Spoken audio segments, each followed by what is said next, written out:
Hello, everyone. Welcome to the Football Engineer Podcast. I'm your host, Jose, and today we're going to talk about the first day of quarterfinals. We're going to do a bit of match previews, and I have a special surprise for you. But before that, just a quick announcement. So, if you've been following me over the last week, you've probably noticed that I haven't been publishing any podcasts, and I've actually gone back to Quora to write match reviews on the round of 16 matches. So, one reason I'm doing that is simply because I'm feeling like writing match reviews these days, and like it's becoming fun again. I had tons of fun, for example, writing the Belgium versus Japan match review. But most importantly, what I was noticing is that the podcast audience was declining a bit, and that probably means that I need to do a bit more product placement. I need to tell more people, I'm on Twitter doing this and writing mini match reviews. I'm doing the podcast. I'm publishing it here. I have the YouTube channel, so I needed to tell more people about it. And the best way to do it is to just keep publishing content on Quora and just include some product placement in there. So that's what I've been doing over the week. It's been positive. I think the audience of the YouTube channel, for example, I think it doubled or tripled. So I think now we have more subscribers and more people that are gonna listen to this. So it's a good time to go back and record the podcast. So without further ado, we're gonna go to the quarterfinals day one preview.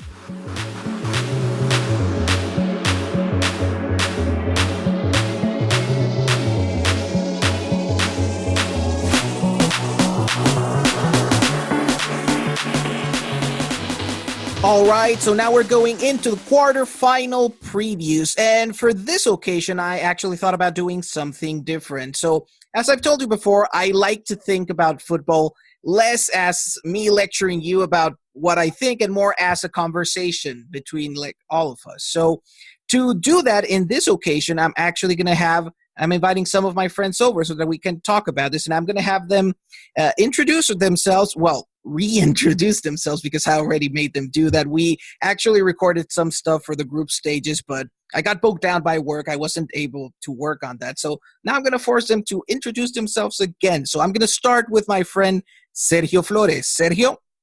Hi. Hello. My name is Sergio Flores. I'm Honduran. I have known Jose Carlos for many years now, and we've always been soccer fans, though amateur soccer fans. So Soccer.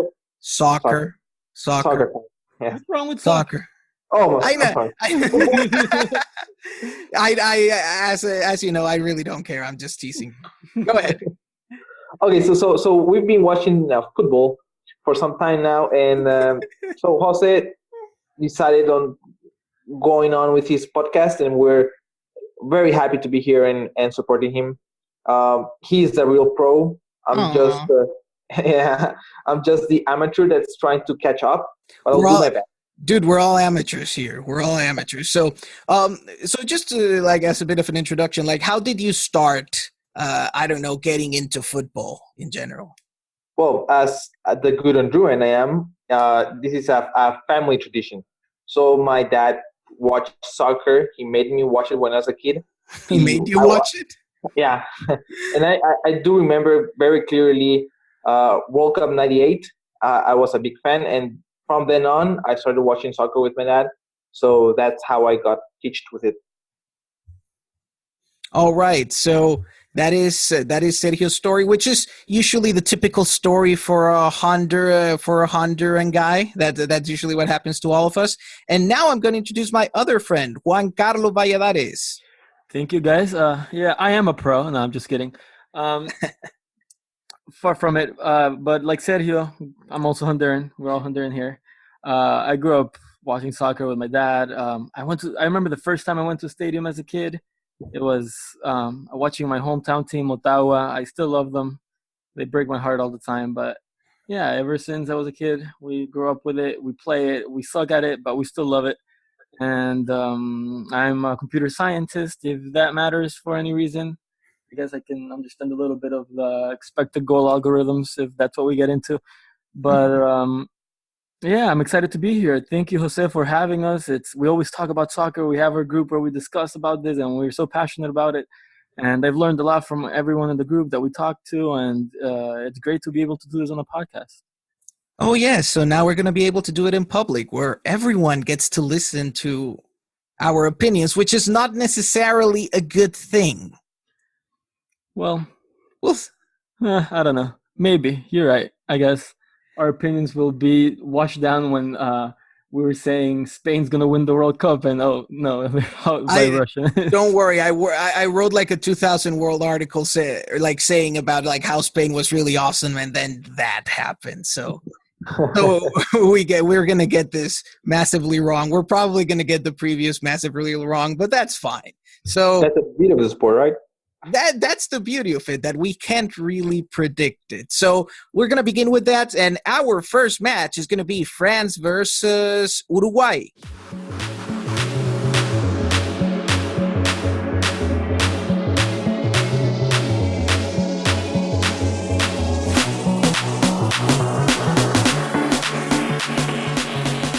All right, so France versus Uruguay. This is the kind of match we watch the World Cup for. These are, honestly, defensively speaking, are two of the most solid teams in the tournament. But the match, I think, is going to be a lot more entertaining than what it sounds like. So, Sergio, what do you want us to start with? Well, I'm thinking about the interesting. Well, Uruguay is a very different rival for France. If we compare it to Argentina, Uruguay it's a specialist. It's a master of low block defense. And as you were recalling that one time we were watching the game, Uruguay knows how to suffer with a low block defense. France, on the other side, likes to exploit those spaces. So, what do you think how is this match gonna turn out? What will happen with Uruguay and France, and if Mbappe and the other players don't have that much space as with Argentina, what happens? Juan Carlos? Right. I think right, Mbappe. We know how talented he is. I mean, that game versus Argentina, the explosion of speed and pace. It was incredible. It reminded everyone of Ronaldo in his heyday. Ronaldo Nazario, not Cristiano. Even Cristiano though, but his explosiveness too was. You could tell there's something special about Kylian and the way he plays. And the second goal I think is even more special because that's where you see the real skill. Well, in that goal, it's all off on the rebound. There's a million bodies in the box, and he's able to move the ball out from under his feet and find just enough space. And he's so athletic that he's able to get a shot off with no angle that was able to beat the Argentinian goalie. And I think that if he can get a ball in the box to drop for him, I mean, the bets are off. Godin and Jimenez are incredible defenders, but Mbappe is a special, special talent. And France has to make sure that their forwards get enough of those chances, that the balls do fall in the box at least a couple of times for them. And that's the hardest part to do with Uruguay. It's easier said than done. Yeah, absolutely. And I really like the example of like Mbappe's like second goal against Argentina, because that's really the thing that I think nobody can do anything about. Like if he gets the ball there and you can't do anything about like that dribble that happened. You can't stop that. And that's one of the things that shows that, yes, Mbappe, obviously he's destructive with open spaces, but he can still break down defenses with closed spaces.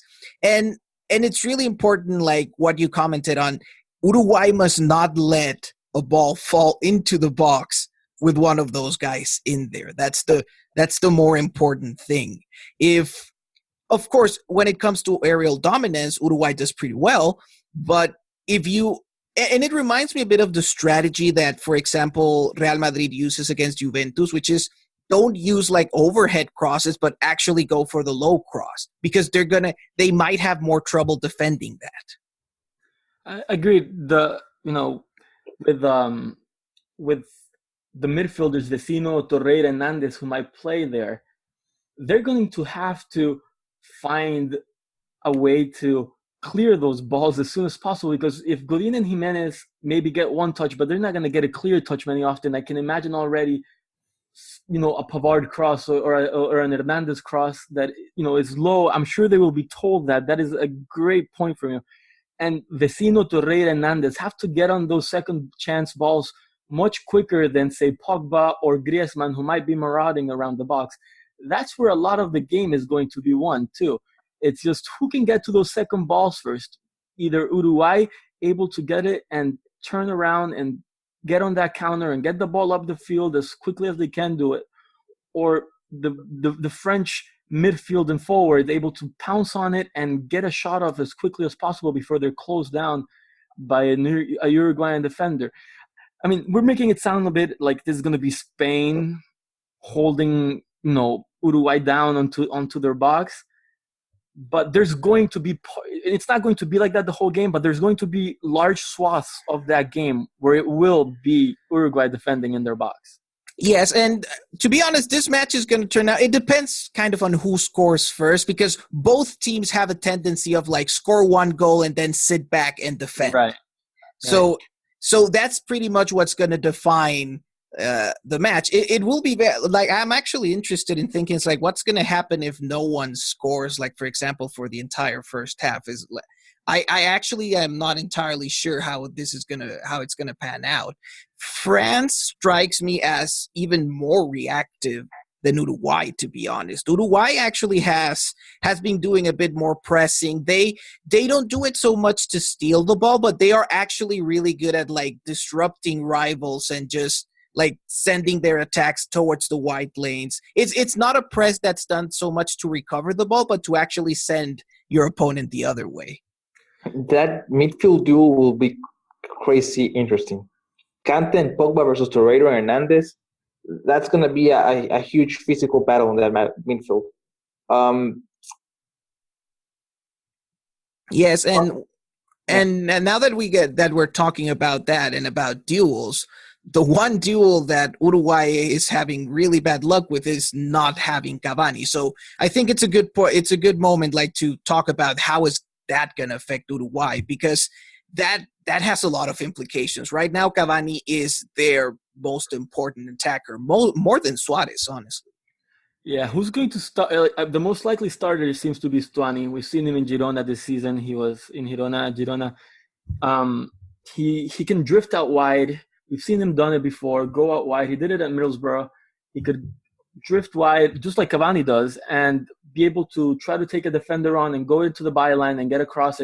But he's also a threat because of his height on the far post to get onto headers. And so I think Suarez is going to just have to have one of those dominant games that I'm not sure if he still has in him. No, I don't think so, yeah. Right? I think we would all agree that this year's version of Luis Suarez is not, ever since his injury early on last season, and last season even before the beginning of it, he has not been the same. He has not been the player where he could just take on three defenders and he would destroy them. And I think it's going to maybe not require that, but some sort of close to that version of Luis Suarez for Uruguay to be able to get some goals. That's the big problem with Suarez lately. It's physically speaking, he's kaput, and then the man has to depend essentially on his intelligence and on his technique. But it's not the same, because one of the big things about Suarez was that he was physically a dominant striker, someone who, because of his aggression and because of the fact that he was always pushing physically, he could actually take care of a four-man defense on his own. Yeah, and Varane is a very quick defender. I don't know if Suarez is gonna be able to keep pace with him, because Suarez likes to drop deep and then just run. And then Umtiti and Varane, their weakness, I believe, is that they are not defenders that are able or experienced with direct physical confrontations. And so Suarez, if he plays that card well, he might thrive, right? Would you agree with that? Yes. I would too. I would agree with that. The problem is precisely that Suarez, where he's declined the most, is physical confrontation. Yeah, I mean, one of the things that Uruguay did well, and it was that first goal. I think I've heard some of the people say it. We haven't gushed enough about that first Cavani goal, the essentially half-field 1-2 play between Suarez and Cavani. That is an incredible play. That should be one of the plays of the tournament.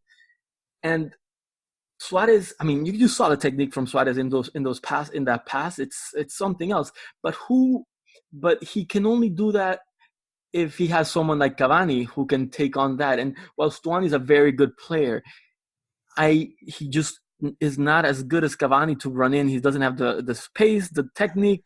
He's just not as good player. It's just that Cavani never gets tired. Like, he basically runs like a madman the entire match. Like, the amount of physical efforts Cavani has done per match. And we've seen him do this for years. Like, it's the kind of thing that I see that in the match against Portugal, he gets injured. And then what I wonder is, like, well, I honestly get surprised he doesn't get injured more often. Yeah, that's true. Cavani he's a great example too of perseverance. I feel. I know. We talk about a lot about the very specific aspects and the very things we can touch, but there's also a mentality thing with Cavani. He's been criticized a lot, particularly for his club play with regards to his mentality and whether he can make it in the big moments. And over the past couple of years, he has been proven time and time again that he's not only just mentally tough, but he thrives in pressure situations. And it's been very special to see his World Cup. It's very sad that he's not going to be there tomorrow, because the game he played the other day, he was dropping so far down to defend, and then he would run 40, 50 yards up the field to make just 1-1-2, and then they would lose the ball because it was just him and Suarez up front by themselves. But the effort and the tenacity of Cavani is a great example of Uruguayan play, even up front, of the garra charrua that we're so accustomed to hearing about. Yes. So just to finish this segment, so what I'd like to ask, so first of all, to Sergio. Sergio, who do you think is going to be, for each team, the key players? Either in terms of goals or tactically, you tell me. I believe for Uruguay, Suarez is going to be probably his last great game with his country. I believe he will understand that this is the game in which he has to step up, especially considering Cavani's injury. So I think he will understand that. And he has proven time and time again that he's also a very mentally strong player, especially with his country. So that's, for me, Suarez. And I would mention Torreiro as a second one, because he is crucial in destroying, or at least trying to penetrate, those lines built by Kante and Pogba. That's for me, Uruguay. And for France? Well, France, that's hard, because I believe that their most important asset is space, and I don't think they'll find it now. So I believe the same Kante-Pogba duo will be the most important players for France. Okay, and for Juan Carlos, so who do you think? Key player for Uruguay, key player for France? So I think Suarez is going to need some sort of friends there to help him out, and I really like Diego Laxalt. We've talked about it. I'm high on Diego. He had a great season for Genoa. He marauds down the band and down the wing, and he is able to connect, make these little passes inside that very few wingbacks can, because he's not really a fullback. He was always a wingback or even a winger at heart. So I think he will be key in giving some sort of width to this team outside of Suarez or Stuani dropping to the wings. And if he's able to get up in pace in the counter, he will be able to be one of the forwards' better partners. And then for France, because of the lack of space, we have a certain tall man who is very beloved in London, Olivier Giroud. This man, he is going to go to war tomorrow. He's going to have to fight with Godin and Jimenez. He's going to have to win a couple of those to give his team a chance to win this game. I think if he's able to just do what he does and win a couple of balls in the air, bring one down, let it fall for an oncoming Tolisso, if Tolisso plays, an oncoming Griezmann, an oncoming Pogba or Mbappe, he is going to give his team a chance to win the game.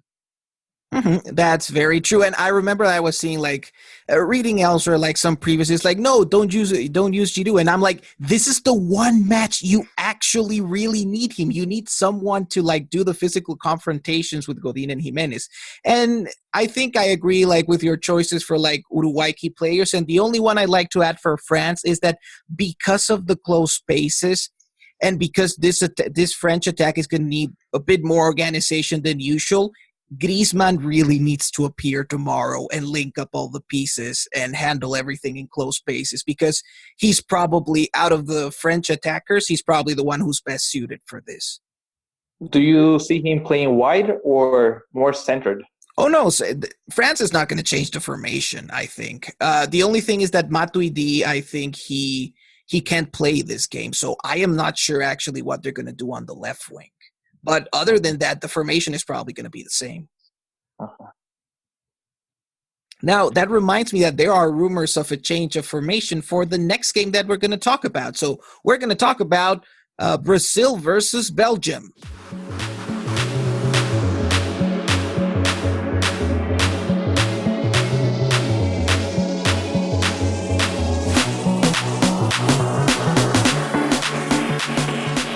Okay, so this is the one match that it really looks like a lot of potential to be the match of the tournament, the most entertaining match of the tournament. These are two of the most offensive, the most impressive offenses in the World Cup right now. So this looks very interesting. So what do you think, Sergio? Well, I think I agree. Brazil, I think for this game, Brazil is going to change especially their attacking lineup. I believe they're going to drop Gabriel Jesus, and we'll start with Firmino. Gabriel Jesus has been kind of not a disappointment because he's like young and fresh, but more like a failed promise. And he has failed to be deep, work as a deep forward, and score, which was the most important thing. Ooh, these are big statements. Go on. I believe the central defenders for Belgium are physically very strong and technical as well. So I believe Firmino is a better fit for this game. All right. What do you think, Juanca? Well, since it's such a big game and it's going to be all these offensive talent, I'm expecting a 0-0 game going into penalties and no. That's just what happens whenever we expect so much of these games. Yes, that's it's true that, for example, I didn't have any expectations of like the Argentina, France, or Uruguay, Portugal, and they probably ended up being the best games, some of the best games in the round of 16. Right, so I'm not going with my hopes up, but I'm really excited about this game. I agree that probably Firmino is going to play tomorrow, and it's I simply because something that he does better than Gabi Jesus is being that deep forward. He's done it for Liverpool all season long. He's able to draw back, put pressure on the midfielder that has the ball, recover, and that's going to be key. He's going to be able to put some pressure on De Bruyne. He's going to put some pressure on Witzel. He's going to maybe help out on Vertonghen when Vertonghen tries to go up and push the ball up. So that's going to be key from Firmino. I also think he will start. Casemiro is not going to play. Mm-hmm. Fernandinho is coming in, and that is going to be very interesting. It's good. Fernandinho had a good season at Man City. He became a Guardiola center midfielder in one season, and it was great to see. We'll see how he connects with someone like Paulinho, someone who is going to leave him for periods of time, because Paulinho is going to go forward and try to drop into the box, and there's going to be this huge swath of space left wide open, and we'll see how he deals with that, given how quick, as we saw Belgium win that game against Japan, the transitions of the Belgians can be. So it's going to be very interesting how Brazil deal with the Fernandinho-Paulinho combination there. Yes, I was going to say you're probably more informed about this than I am. Like, what do you think is a bit like the big differences between like Fernandinho and Casemiro? I mean, the first thing that comes to mind for me is that, of course, Casemiro is basically a guy with like really explosive speed and power who can basically correct any situation that happens on the run. And right. So I think Fernandinho is going to be a lot like his positioning is very good. That's one of the things he does very well. He's able to sort of beforehand know where he's supposed to stand, and he gets there and he uses his physical advantages as he's a strong man in winning the ball back, but he's able to position himself in great positions, unlike Casemiro, who isn't necessarily a position player, which he does well, but he's more of I see that play moving there, and he moves there and he gets there and he just beats the ball out of whoever has it. And the other thing, I think Fernandinho is generally a better passer in between the lines than Casemiro. He's able to, so that's going to be helpful. They have another outlet, someone who can help Coutinho in the build-up play, or Thiago Silva if it comes from deeper. Fernandinho is able to will be able to quickly find Neymar if he has some space, or Firmino or Willian in space. That's something that Fernandinho gives him an advantage. It is definitely a disadvantage in general, though. Casemiro will be missed because he would have been perfect to hold off this Belgian transitions. It's unfortunate for Brazil that he's going to be missing, and it might be a key thing on why maybe Belgium advances and not Brazil. Yes, and Sergio, yes. Do you think Brazil is going to carry the weight of the game, like possession-wise? No, that Belgium is going to be the more proactive side.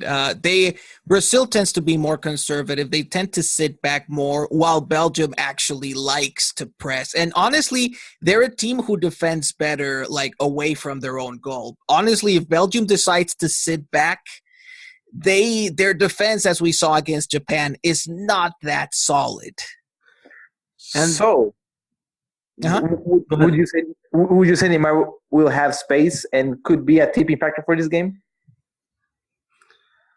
I mean, Neymar is the most talented footballer on that field tomorrow. So, regardless, I think of space. He's going to play in between Munier and Alderweireld, right? And, Alderweireld is a good defender, don't get me wrong, but Neymar, he has been growing in confidence throughout the tournament. He was clearly not fit at the beginning of this, and he's been able to just, that game versus Mexico, that second half he played was excellent.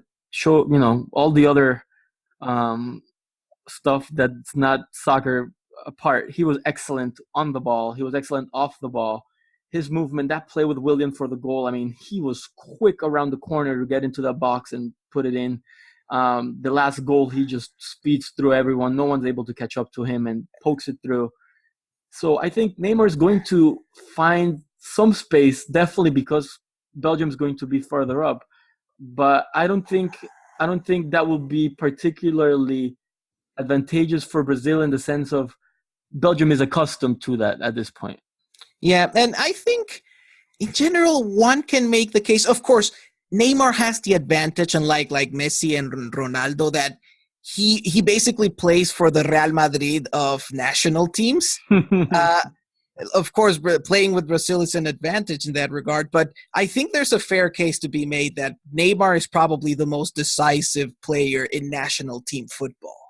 I don't think it's just the case. I think it's a fact at this point. This Neymar is at his age, he's the highest scoring player ever for a national team or one of the bigger national teams. He has been the single most best player for any national team. The South American qualifiers, if there had been an MVP trophy, he gets it hands down. He not only seems to be much more comfortable in the yellow for some reason. He's just beloved. He loves it. There's a joy to his play for Brazil that you never saw for Barcelona, and I have yet to see even for PSG. Well, Neymar actually goes to press. He tracks back to defend. I just love the commitment of the guy when he's playing for Brazil. That's true. So, and just to finish that part on Neymar, we're talking about a guy who, yes, if he continues his goal-scoring progression, he's going to overtake Pelé and Ronaldo Nazario as the maximum goal scorers for the Brazilian national team. That's a lot. And I think, of course, people don't like Neymar's attitude and the diving and everything, but in all those criticisms of his behavior, we are losing the fact that this guy is becoming a historic footballer. And to put the idea of Neymar into perspective, right? And it's just simply because we've had these two other monsters in this past 10 years that have altered our view of how all-star footballers are. But Neymar, he was the best player for Barcelona at moments that Messi was injured. He carried a team of that level, right? And we expect. I was reading an article from I want to say it was Jonathan Wilson, where he said back in 10, 15 years ago, before Messi and Ronaldo, we would judge players on 6-7 games a season where they were incredible, and now with Ronaldo and Messi, we expect it to be every week. So now with Neymar, he probably gives us 20 special games a year, maybe not 30 like Cristiano and Messi, but he gives us 20 every year, where you're just like, this kid is talent beyond what we've mostly seen in our lives. So yes, Neymar, while his antics are, to be criticized, we cannot let it escape that this is one of the most special talents that have played through our sport. Yes. And finally, to end this segment, the one thing that I'd like to talk about is there are rumors that Belgium would like to switch from what has been their 3-4-2-1 formation, basically 3 defenders and the wingbacks, that Martinez would like to switch to something more like a 4-2-3-1, something that's going to see like Vertonghen, Company, Alderweireld, and Meunier at the back. And he actually wants to add like another midfielder, someone like Dembele or like Fellaini into the starting lineup. I presume mostly as a way to like achieve more midfield control against Brazil, because one of the big things you saw with Belgium against Japan is that they're a team that, because they produced a bit of a come and go match, because again, Belgium is more naturally a counter-attacking team. If they do that against Brazil, they're going to leave a lot of open spaces, and trading punches with Brazil, even though you're Belgium, sounds like a bad idea. So what do you guys think? Do you think this is a special reaction or precaution from the Belgium head coach to Coutinho's form? To Brazil in general, I'd say. Yeah. But I think also it's a bit of trying to hide some of the weaknesses that they showed against Japan, right? It's absolutely. I felt like Roberto Martinez probably felt that, hey, the Japanese players are talent-wise inferior to our players, and yet there were moments where that did not seem like the case, and so he's trying to hide some of those deficiencies that he sees in his midfield right now by adding an extra player there.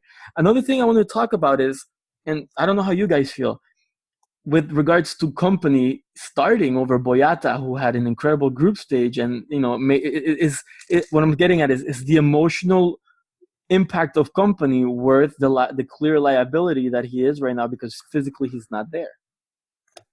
That's a fair point. Sometimes you feel that Company's like just barely making it when he goes into everything that requires physique. And honestly, I haven't kept track of Belgium too much and of Company much less. So you're more updated on that than I am. Well, I just think that Boyata had a good season at Celtic, and he was a great player. And obviously, Company's more talented, has this incredible Premier League experience, and just Company, right? Vincent Company, Manchester City captain, Premier League winner, but he's not fit, and when he's not fit, he's a defender who depends a lot on just being stronger and quicker than everyone else. And I'm not sure if playing him against Brazil is a good idea. I feel it should be concerning to a lot of people that Company is going to have to deal with the speed of William, Firmino, and Neymar, or Gabi Jesus. That should be very concerning to pretty much anyone who wants Belgium to go through. I have to admit that it is true that I just haven't seen Company too much there in Belgium matches, but I don't think he's going to switch it, even if he's a liability. It's going to be one of those things about leadership versus performance. Although, to be honest, we've already seen more than once in this tournament, we've seen teams suffer because of that kind of decision making. Germany. Yeah. Well, hopefully Company is able to. I think most of us just want to see the players at their best. Hopefully Company is able to bring his best game. because I feel like if Company's at its best, this is a spectacular duel there between Neymar trying to cut inside and Company having to close him down. That should be special. And I don't want it to take away from that, from that beauty, from that duel, because Company isn't completely fit. And on the note of Company's sad physical state, we're going to have to end this podcast. So, as always, guys, it's been a pleasure talking with you. And I don't know, I hope that tomorrow we have good games. Sergio? Yeah, I'm expecting some great games tomorrow. I believe we'll see some stars making a more important dent in the game as we have more than we've seen so far. And I believe that a potential champion for the World Cup is playing tomorrow, so we should be always with high expectations and ready to enjoy the game. Yeah, it's a bit of the nicer side of the bracket. What do you think, Juan Carlos? Yeah, quarterfinals are where sort of the narrative of the World Cups take their turn. We know who the last four will be, and tomorrow we get two of those last four, and we know where a good chunk of the history is going. So pretty excited for tomorrow. Yeah, and again, this is the part of the bracket I like better. I'm not even gonna pretend I don't, but but anyway. So yeah, about Sweden. Come on. Oh yeah, that's right, Sweden. I mean, Sweden, as I said, it's a team that's nice to talk about tactically, but once you actually watch them play, oh my god. But yeah, so tomorrow we're gonna do the previews for the next two games, and with that, so thank you very much, Sergio and Juanca, for being here. Thank you also for having us. All right. So thank you very much for listening to the Football Engineer podcast. As always, follow on Twitter, follow on Quora, follow the Football Engineer channel, and talk to you tomorrow. Bye. All right. Bye. Bye.